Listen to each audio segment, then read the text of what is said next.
하나님의 말씀의 제목 다 같이 한 목소리로 읽어봅니다. 시작. 오늘도 성령님이 필요한가? 예, 오늘도 성령님이 필요한가? 예, 2000년 전 우리 주님의 성령님이 이 땅에 오셨습니다. 이 땅에 오셨는데 그러므로 말미암아 하나님의 놀라운 역사와 기적과 표적들이 각 곳곳에서 초대교회에 나타나기 시작했어요. 근데 요즘에도 이 시대도 21세기에도 하나님의 성령이 필요한가? 한번 생각해 보기를 원합니다. 정말로 하나님의 성령이 필요할까요? 솔직히 요즘 성령의 인도하심과 역사하심 없이도 우리 잘 먹고 잘 살고 있잖아요. 별 크게 문제 없이 살고 있잖아요. 별 특별히 마음에 이렇게 영적인 문제와 갈등이 있지 않잖아요. 옛날같이, 그죠? 옛날같이 교회 가지 말라고 핍박하는 남편이 있는 분도 있는 것도 아니고, 요즘은 그런 분들은 없어요, 그죠? 술 먹고 막 행패를 부리고 가지마 성경 찍거나 그런 분들이 없어요. 다들 믿는 분이든 안 믿는 분이든 다들 고상하셔서 꼭 가야겠어 이런 식으로 좀 이렇게 반대하거나 그러시죠. 그렇게 굳이 크게 뭐라고 하시는 분들이 별로 없는 것 같아요, 그죠? 옛날에나 성경책 찍고 옷 찍고 머리 감고 그랬죠, 그죠? 우리 권사님 당하셔가지고. 아무튼 요즘은 영적인 불편함이 그렇게 많다 적어요. 영적인 불편함이 그렇게 없어요. 그러다 보니까 과연 성령님이 필요할까? 라는 생각도 간혹 들기도 합니다. 정말로 필요할까요? 자, 이게 뭘까요? 혹시 이게 뭔지 아십니까? 이게 뭘까요? 숟가락 같죠? 밥상 위에, 소반 위에 올려놓이는 숟가락. 이게 뭐냐면요, 중국 한나라에서 만든 거예요. 중국 한나라에서 만든 건데요. 저 숟가락이 뭐냐면요, 자석이 있습니다. 자석가처럼 자석가 같은 거예요. 그리고 네모난 판에 양쪽에는 이렇게 한자로 이렇게 다 이렇게 음영이 새겨져 있는데 가운데는 동그랗게 평평합니다. 그리고 그 위에 저 숟가락 같은 것이 하나 몰려 있는 거예요. 저거 한번 툭 치면 어떻게 될까요? 뱅글뱅글 돌겠죠? 네. 뭐 같아요? 그러면은 나침판이에요. 네, 나침판이에요. 이게 중국 한나라 때니까요. BC 2세기에서 AD 2세기, 약 400년 동안 한나라가 있었던 그때에 만들어진 나침반이라고 합니다. 기가 막히죠? 기가 막히죠. 아무튼 나침반. 저 안에 있는 그 숟가락에는 자성이 있어서, 자성이 있다는 것은요, 자석이라는 것이요. 자석을 가르쳐서 우리는 옛날에 뭐라고 했죠? 네, 지남철. 예, 지남철. 지자가 가르칠 지자, 가리키는 지자. 그 다음에 남쪽은 남쪽을 가리키는 쇳덩이. 네, 쇳덩이입니다. 남쪽을 가리키는 쇳덩이. 옛날에는 자성에 있는 그 쇳덩이를 실로 묶어가지고 이렇게 들었죠. 이렇게 들면은 얘가 빙글빙글 돌다가 어디를 가리켜요? 남쪽을 이렇게 가리킨다 라고 해서 지남철이라고 했는데요. 이게 바로 나침반입니다. 나침반. 이 중국 한나라에서 있는데. 자, 우리나라 같은 경우에는 처음에 이 나침반이 왜 나침반이라고 했을까? 한자를 보니까 한자가 나자가 무슨 나자냐면 펼나자예요. 펼칠 나자. 근데 이 펼칠 나자가 어디 무슨 글자하고 똑같냐면은 신라 할 때 라자하고 똑같은 라자예요. 그래가지고 나침반이 신라 시대에 우리나라에 들어와가지고 신라 시대에서 쓰던 그런 방위 기기구나라고 생각하고 그렇게 추정하고 주장하는 사람들도 많이 있었다고 합니다만은 아니에요. 아닙니다. 신라에서 신라 시대는 나침반이라는 저 나침반도 없었다고 합니다. 그 시대는 시대적으로 보면요, 동일 비슷한 시대이긴 하지만 이 한나라와의 교류가 있었던 때도 아니고, 그리고 시대적으로 조금 엇나가 있기 때문에 신라 시대 때 들어오는 것도 아니고요. 나자가 그냥 펼칠 나자, 펼쳐져 있는, 평평하게 펼쳐져 있는 곳에서 지남철이 이렇게 돌아가는 것. 때로는 이 지남철을 실로 매들기보다는 또 가벼운 거는 어떻게 했죠? 가벼운 거는 갈대 줄기를 잘라서 그 갈대 줄기를 가운데 그 자성이 있는 이 바늘로 꾹 찔릅니다. 그리고 그것을 무게에다가 딱 띄웁니다.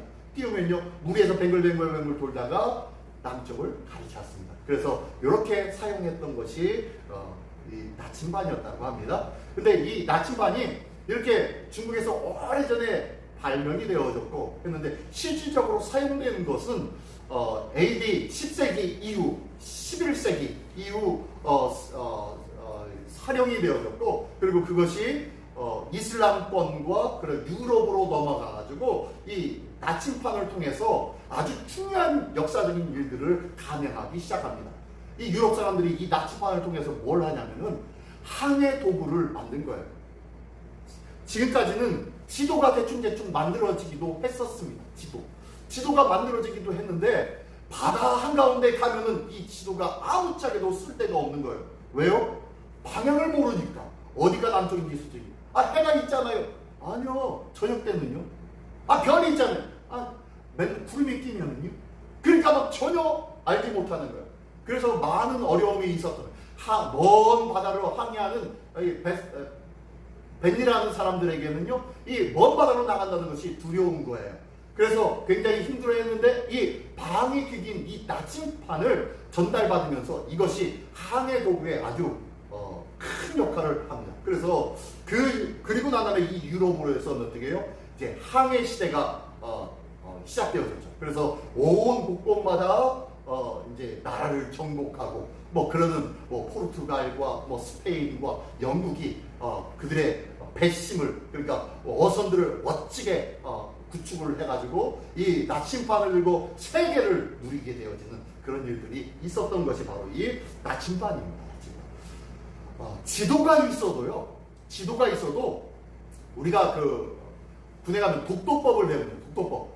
지도를 읽는 법을 배웁니다. 그죠? 어떻게 있습니까? 지도를 보고 산봉우리를 보죠. 산봉우리. 여기 이렇게 제일 높은 산봉우리가 저기. 그러면 지도상에서 어느쯤 되겠다. 저 옆에 오른편에 이쪽에 있고 뭐가 있고 있으니까 요렇게 있으면 요거를 지도를 거꾸로 돌아보면 되겠네. 그러면 우리의 위치가 여기쯤 되겠구나 라고 하면서 때로는 각도기 가지고도 하는데 그렇게까지는 대충 그렇게 보면서 지도를 봅니다. 근데요 이 지도를 볼 때 가장 중요한 것이 뭐냐면 이 산과 이런 것들 지형물 기준이 되는 기준점이 없으면은 지도 보기가 너무너무 어려운 거예요. 한 사막 한가운데서는 바다 한가운데서는 아까처럼. 그러니까 반드시 필요한 것이 뭐다? 나침반인 거예요. 방위를 정하는 거예요. 어디가 북쪽인지 남쪽인지 서쪽인지 동쪽인지를 명확하게 가르쳐주는 방위 기기가 있어야 되는 거예요. 자, 우리의 신앙생활에도 동일합니다. 우리 신앙생활에 하나님의 말씀, 이 하나님의 말씀을 보면은 뭐라고 볼 수 있을까요? 이 하나님의 말씀은 뭐예요? 지도입니다. 지도. 우리 인생의 지도가 하나님의 말씀이에요. 이 하나님의 말씀을 보며 어디가 어떻게 할 때는 큰 산이 있을 거고 이 산을 넘어가면은 아주 고요한 마을이 있고 풍성한 곡식이 있는 평야지대를 만날 거야 라는 것이 성경 말씀에 있지 않습니까? 근데요 이 성경 말씀이 있음에도 불구하고 이 성경 말씀을 제대로 해석하지 못하는 이유가 뭐가 없기 때문이에요? 말씀이 있음에도 불구하고 해석하지 못하는 이유는 마치 지도가 있음에도 뭐가 없으니까 해석을 못해요? 나침판이 없으니까 지도를 제대로 보지 못하는 것처럼 우리 하나님의 말씀도 뭐가 필요해요? 나침판이 필요한 거예요. 이 나침판이 뭡니까? 누구십니까? 성령 하나님이신 거예요. 성령 하나님이 나침판이신 거예요. 왜요? 성령 하나님이 이 말씀을 기록하셨기 때문에 이 마을은, 이 말씀은 동쪽에 있는지 서쪽에 있는지 다 아시는 성령. 그 말씀대로 모든 지형과 문제일들을 다 꿰뚫고 계신 성령님. 그래서 이 말씀을 읽을 때마다 성령님의 감동이 있다면요, 이 말씀이 무슨 뜻이요? 내 삶 속에 어떻게 적용시켜야 되는지를 아는 게 바로 성령님의 하신 일들이에요. 그러므로 우리가 매일같이 우리 성경 통독도 합니다. 매일 새벽마다 하나님의 말씀을 봅니다. 그죠? 이렇게 갈라디아서 알찾기도 하면서 로마서 필사도 하면서 하나님의 말씀을 접하기는 접하는데 이 말씀이 뭔 소리인지 알지 못하는 이유는 뭐의 문제다? 성령님의 문제. 성령님의 충만케 하여 주심, 성령님의 인도하여 주심, 성령님의 말씀하여 주심, 성령님의 가르쳐 주심이 어떻게 해요? 부족하니까 말씀을 읽어도 뭔 소리인지 모르는 거예요. 그렇죠? 그러므로 우리는요, 이 말씀을 읽을 때마다, 말씀을 해석하고 묵상할 때마다 누구의 도움을 구해요? 성령님의 도움을 구해야 할 줄 믿습니다. 할렐루야. 네, 오늘 설교 끝. 이거예요. 자, 성령님께서 구약에도 마가의 다락방 이후에, 신약시대 이후에 성령님이 오신 게 아니에요. 그죠? 성령님이 구약시대에도 계셨습니다. 구약시대에 오셨는데요. 구약의 성령님은 임시적이고 목적 중심의 성령님이세요. 다시 한번 얘기하면요, 잠깐 임재하시기도 하였고, 그리고 어떤 목적을 위해서 임재하셨고 사용하셨던 일들이 있다는 거예요. 구약 성경에 보면. 자, 한번 읽어보겠습니다. 자, 제일 윗글자 창조. 시작. 창조와 질서의 성령 하나님. 네. 창세기 1장 2절의 말씀에 이렇게 말씀하고 있습니다. 시작. 땅이 혼돈하고 공허하며 흑암이 깊음 위에 있고 하나님의 영은 수면 위에 운행하시니라. 자, 여기에 성령님의 역사가 나오죠. 자, 하나님의 영, 이분이 바로 성령님이십니다. 성령님이 뭐 하고 계세요? 수면 위에 운행하시니라 라고 말씀합니다. 어떤 상황입니까? 창세기 1장 1절, 태초에 하나님이 천지를 창조하시니라. 자, 하나님의 창조 선언을 하고 있습니다. 그리고 난 다음에 그 구체적인 내용을 하나씩 풀어주기 시작합니다. 그러면서 두 번째 풀어주신 것이 뭐냐면은 바로 창조의 하나님 성령님께서 어떤 역할을 하셨는지 말씀하고 있어요. 땅이 혼돈하고 공허하고 흑암이 깊음 위에 있고, 지금 이게 어떤 상태입니까? 혼돈의 상태, 공허함의 상태, 엉망진창의 상태. 질서가 있다 없다? 질서가 없어요. 혼돈되어진 상태, 그 상태에 하나님의 성령이 임재하여 주셔서 어떻게요? 그 수면 위를 운행하시니라 라고 했는데, 우리가 영적으로 많은 것들을 이제 표현하기도 합니다. 이 수면이 뭐냐?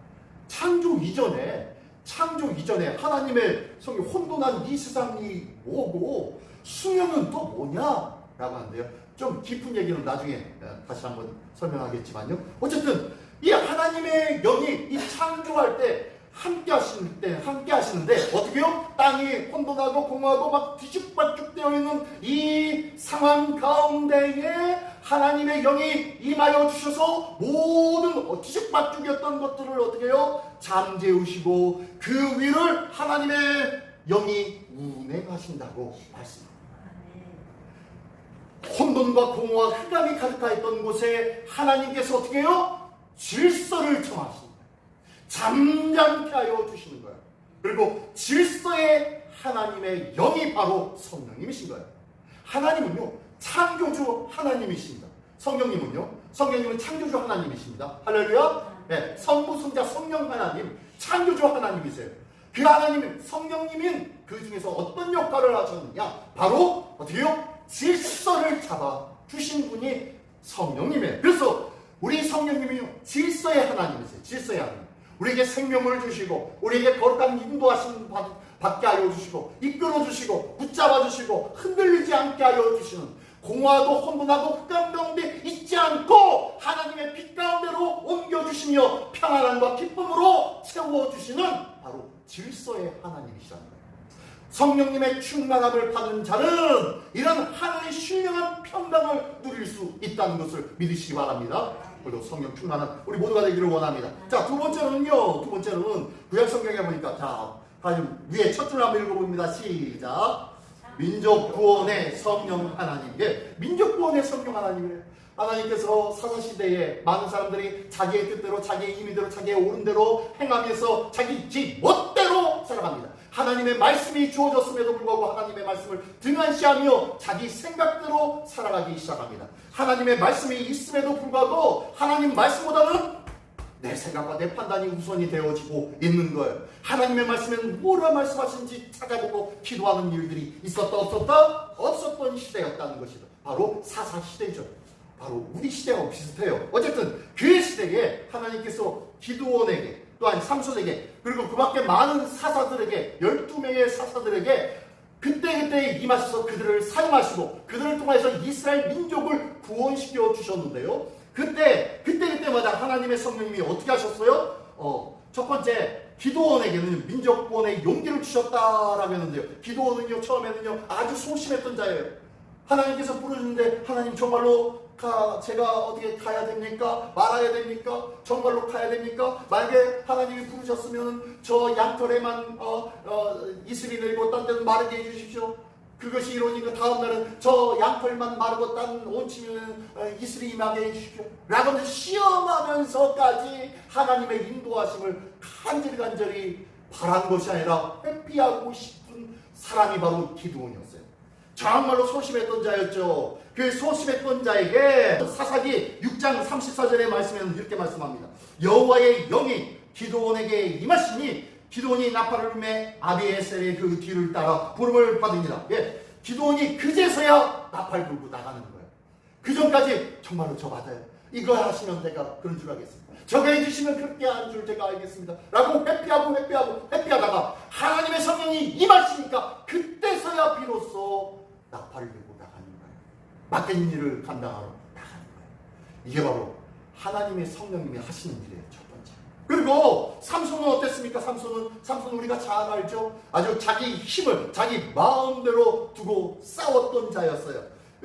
처음부터 이런 힘이 있었느냐? 그렇지 아니었어요. 블레셋에 문제가 있었어요. 블레셋이 쳐들어왔어요. 그러니까 사사기 14장 6절에는 이렇게 말씀하고 있습니다. 여호와의 영이 삼손에게 강하게 임하시니 그가 손에 아무것도 없이 그 사자를 염소 새끼 찢는 것 같이 찢었으나 그는 자기가 행한 일을 부모에게 알지 아니하더라. 하나님의 영이 임하시니까요 나도 알게 모르게 놀라운 힘이 임하여서 사자를 어린 양을 찢듯이 찢어버렸다고 그 말씀하고 있는 거예요. 그러므로서 이 놀라운 역사를 체험한 이 삼손이 그때부터 나름대로 생각하고 나름대로 계획해서 블레셋을 어떻게 하면 욕보이게 할까, 조롱할 수 있을까, 그런 일들을 행하기 시작합니다. 그랬던 자가 바로 이 삼손인데요. 하나님의 성령이 임하시면요 기드온에게 용기를 주셨던 것처럼 삼손에게 힘을 덧입혀 주셨던 것처럼 우리에게도 하나님의 성령이 임하시면 힘과 용기가 샘솟듯하게 될 줄 믿습니다. 할렐루야. 예, 성령 충만한 우리 모두가 되기를 원합니다. 자, 세 번째로는요. 자, 첫 번째 줄 한번 읽어볼까요? 시작. 기술과 지혜의 성령 하나님 이라겠는데요. 기술과 지혜의 성령 하나님, 이게 뭔 소리냐면요, 하나님께서 시내산에 출애굽한 이스라엘 백성을 두고 시내산으로 모세를 부릅니다. 그리고 온갖 율법을 다 알려줘요. 그리고 난 다음에 또 뭘 알려줬습니까? 예, 앞으로 너희가 나와 함께하고 나를 만나는 곳, 이곳에서 나는 너희와 만나기를 원해 라고 하면서 무엇을 지으라? 성막을 지으라고 말씀합니다. 그래서 성막은 이렇게 짓되, 길이는 이렇게, 재질은 뭘로, 그리고 무엇과 무슨 색으로, 이러면서 아주 세밀하게 가르쳐 주셨어요. 근데 이것을 바뀐 박았는데, 말씀을 기록해서 했는데, 이것을 두고 제작할 사람이 있다 없다? 없는 거예요. 제작할 사람이 없는 거예요. 그러니까 하나님께서 어떻게 하세요? 하나님께서 어떠한 두 사람을 택하게 하시고 그 사람에게 이 말씀을 주십니다. 하나님의 영, 시작. 하나님의 영은 그에게 충만하게 하여 지혜와 총명과 지식과 여러 가지 재주로 정교한 일을 연구하여 금과 은과 못으로 만들게 하며 보석을 깎아 물리며 여러 가지 기술로 나무를 새겨 만들게 하리라 라고 하면서 하나님께서 말씀합니다. 그 사람이 누구예요? 부살렐과 아히사막, 이 두 사람을 통하여서 하나님의 놀라운 일들을 행할 수 있도록 만들어요. 지혜를 주시고 은혜를 주시고 하나님의 영으로 충만케 하시니까 지혜와 총명을 주시고 청교한 것들을 만들 수 있는 하나님의 기술을 주셔요. 이게 바로 하나님의 성령의 역사하시는 일들이에요. 우리가 아프거나 다치거나 그러면 약을 사 먹기도 합니다. 이 약도 또한 하나님께서 주신 지혜로 말미암아 우리가 이 땅에서 의학적인 아주 훌륭한 화학 약품 아니에요, 그죠? 화학 용품입니다, 그죠? 화학 제품이에요. 이게 전날에는 맛도 없고 아무짝에도 쓸데없는 것 같지만 이것을 먹는 달에는요 두통이 떠나가고 그리고 어지러움증이 가라앉고 몸에 힘이 생기고 질병들이 낫게 되는 일들이 이 약을 통해서 있게 되어지잖아요. 이게 누가 주신 지혜? 네, 하나님께서 주신 지혜로 만들어진 이 땅의 일들이에요. 그러니까요 때로는요 병원 가는 것 그리고 약 사먹는 것 이것도 아주 중요한 하나님을 의지하고 기도하는 마음으로 행해야 할 일들이라는 것을 기억하시기 바랍니다. 어쨌든 이렇게 기술과 지혜의 성령님. 자, 네 번째로는 구약의 네 번째는 어떤 일들이 있습니까? 시작. 왕과 선지자들의 성령 하나님의 왕들 위에 때로는 임하시기도 하였고요. 때로는 선지자들 위에 임하셔서 하나님 당신의 뜻을 전하고 당신의 일들을 행할 수 있도록 하여 주셨습니다. 아래 보니까 사무엘하 23장 2절의 말씀에 보니까요. 한번 읽어봅니다. 시작. 여호와의 영이 나를 통하여 말씀하시며 그의 말씀이 내 혀에 있도다. 자, 이게 누구의 고백이냐면요. 다윗의 고백입니다. 다윗의 고백. 다윗이 하나님의 영으로 충만하게 되어지니까요. 그의 입술에서 뭐가 나와요? 하나님의 성령의 인도함 받는 믿음의 고백들이 나오기 시작합니다. 이게 바로 하나님의 성령의 역사가 나타나기 시작하는 일들이었어요. 바로 하나님의 성령께서 함께 하신다면은 우리의 입술이요 딴소리를 하지 않습니다. 우리의 입술이요 세상의 이야기를 하지 않습니다. 내 생각과 내 판단을 이야기하지 않습니다. 다윗은요 성령님을 통해서 하나님의 메시지를 전하는 자가 되었던 것이에요. 마치 누구처럼? 선지자들처럼. 그런데 반대로 이렇게 하나님의 사람으로 쓰임받을 때는 그렇지만요 이 다윗과 같지 아니하고 이 사울 왕 같은 경우는 어땠습니까? 사울 왕 같은 경우는 처음에는 그가 늠름하고 많은 사람들로부터 인정받고 그리고 많은 사람들이 왕감이다 라고 칭찬받고 그리고 높임받았던 자가 사울 왕이었어요. 그런데요 그의 마음에 하나님을 떠나버립니다. 그죠? 하나님을 외면해버립니다. 그랬더니 주의 성령이 그를 떠나버리죠. 주의 성령님이 떠나버리세요. 하나님의 성령님이 그를 떠나버리세요. 그러니까 어떻게 됩니까? 그는 완전히 망가진 자가 되어버려요. 사울왕이 성령이 임했지만 불순종하자 성령님이 떠나셨어요. 다윗은 시편 51편 11절에 이렇게 고백합니다. 주의 성령을 내게서 거두지 마옵소서. 우리가 잘 아는 말씀이죠. 주의 성령을 내게서 거두지 마옵소서. 누구를 보고 배운 거예요? 누굴 보고? 사울왕.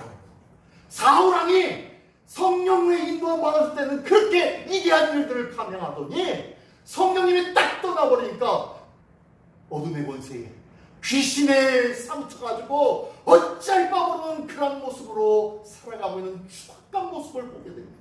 그러니까요 다윗은 이렇게 고백합니다. 자기가 죄를 범하였음에도 불구하고 자기가 하나님 앞에 간음하고 살인을 범하였음에도 불구하고 그것에는 철저하게 회개할 수밖에 없어요. 왜요?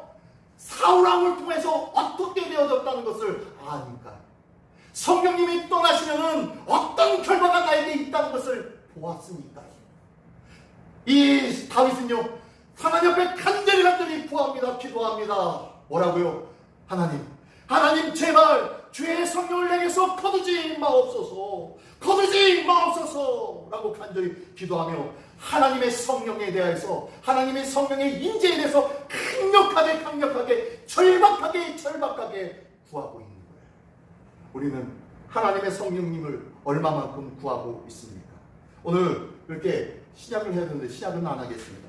오늘 여기까지만 하겠는데요. 자, 구약 성경, 구약의 이 네 가지의 모습만 보아도요 대단하지 않습니까? 하나님은 창조의 하나님, 성령님은요 창조의 성령님인데 우리에게 흐트러지고 엉망진창되어지고 내 생각, 세상 생각 뒤죽박죽되어진 우리의 심령 속에 하나님은 뭘 세워주세요? 질서.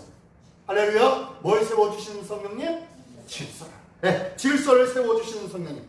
그리고 두 번째로는 우리의 나약하고 연약하고 괴로움과 절망의 순간들이 많이 있지만 그때마다 우리에게 용기와 힘을 더해주시는 성령 하나님이신 줄 믿습니다. 할렐루야. 네, 뭐와 뭐를 주신다고요? 용기와 힘을 주시는 성령 하나님.